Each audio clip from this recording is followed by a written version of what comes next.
Today we're going to take a look at the job search strategy that no one is telling you about. Have you ever felt that you're getting everything right, you're doing all the right things, but you're still getting absolutely nowhere? So you've polished your CV, you've updated your LinkedIn, you're sending out tons and tons of applications, but you're getting absolutely no response. The thing is, job boards, and you're probably relying on job boards, are really built to serve employers. What they do is streamline the admin, and they handle massive, massive volumes of applications. And they rely on algorithms and filters that will very often disregard good candidates. So there's a chance that your CV might be getting kicked out before it's even seen by a human being. So things can be really stacked against you. Your resume or CV could get lost and it could be filtered out. And as if that's not bad enough, many of the best jobs never even make it to the job boards in the first place. So today we're going to look at a much better strategy, and it's not some sort of tool or hack. It's all about people and connection with other people, and it's sometimes known as the hidden job market. So most people aren't aware of the fact that up to 80% of jobs are never posted, and they're filled through word of mouth, referrals, and internal networks. The jobs that don't make it onto the job boards are filled by employers either hiring people that they know, so potentially that could be someone already in the organisation or someone they've met who they know would fill the role, and people they've just met and liked, so that could be the connection. That's the sort of connection that you're looking to make. And primarily it's through conversations and not applications. If you want to tap into this hidden job market, you need to talk to people, start conversations, be curious, be yourself, and we'll take a look at how you could do that. Why is this method overlooked? Well, partly because you don't know it exists, and of course it seems too simple. So most people think, this isn't going to work, but yet it does. It works much better than sending out hundreds of CVs. So you need to find people who can help you. And there are several ways that you can do this. We'll start with online.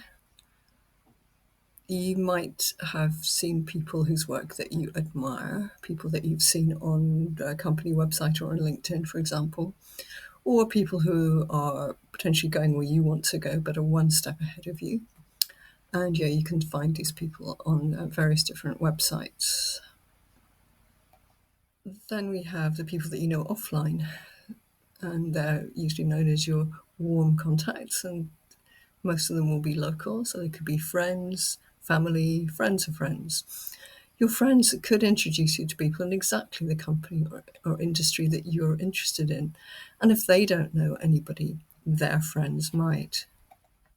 And if you have kids, it could be parents that you meet at the school gates or at any of your kids' out of school activities.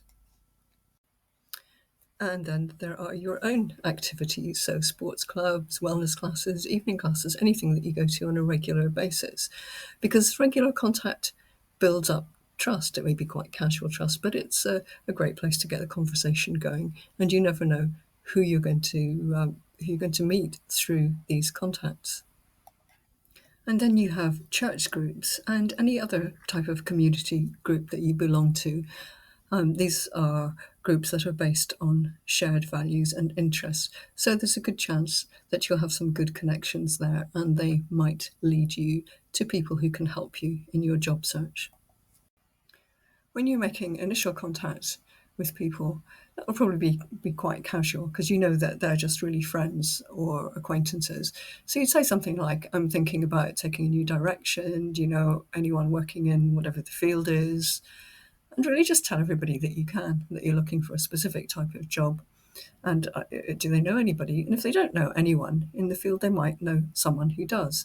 So think about things like your best friend's cousin, the brother-in-law of a woman you're friendly with in your French evening class. The thing is that everybody you know has many, many connections.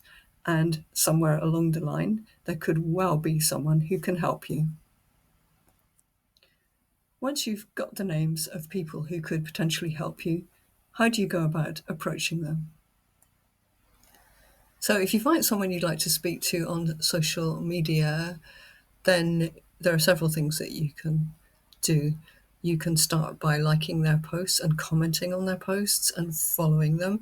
And this might start up a conversation. And then when you feel comfortable, you can send them a message saying that you're interested in the field and would they be willing to give you some advice in, say, a 10-minute call. Or if any of your contacts know them, you can ask if they can put you in touch with them. The way you make contact will vary. Sometimes it will be quite formal, other times it will be very casual. So if someone has given you a name of someone else, check how they and when they'd like you to get in touch. And you can be polite and not too casual with these contacts until you get to know them a little bit better. But if it's friends of friends, they'll probably agree to meet you or chat on the phone, and that's likely to be pretty informal. So just play the whole thing by ear. And these days, it's much, much easier to talk to people. You don't have to meet up in person. You can talk to them over Zoom, and that's a really nice way to get to know people.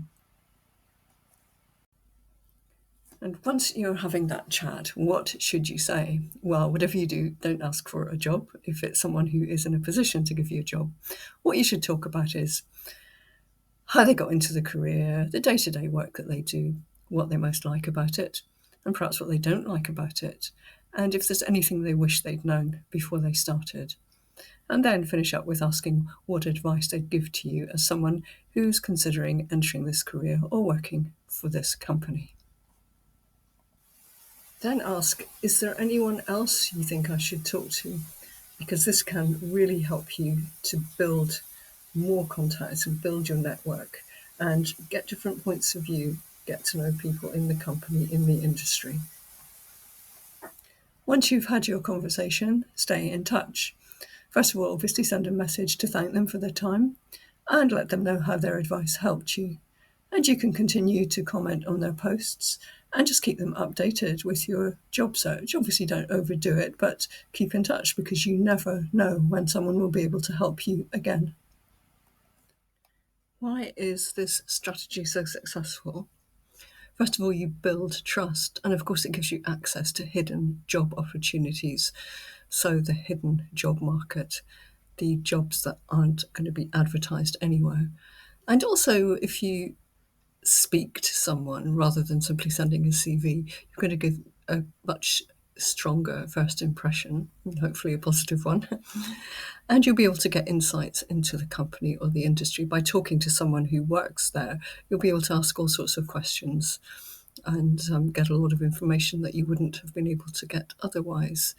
And with a bit of luck, you'll avoid the resume pile. You'll build an expanded network, so even if you don't get a job straight away, or even if you do, you might still be looking at changing your career or your job in the future. And so these contacts could come in handy. And of course, the more that you talk to people, the more you will build confidence. Your next step is to take some sort of action. Just try something different, start a conversation, because you never know where it could lead. And don't forget, the best jobs aren't posted, they're found through people, through connections. It could start today with a message you send, or someone you connect with at a job fair or an open day. What are you going to do this week to start making those new connections? Put a comment below. And if you've enjoyed this video, please subscribe for more careers advice.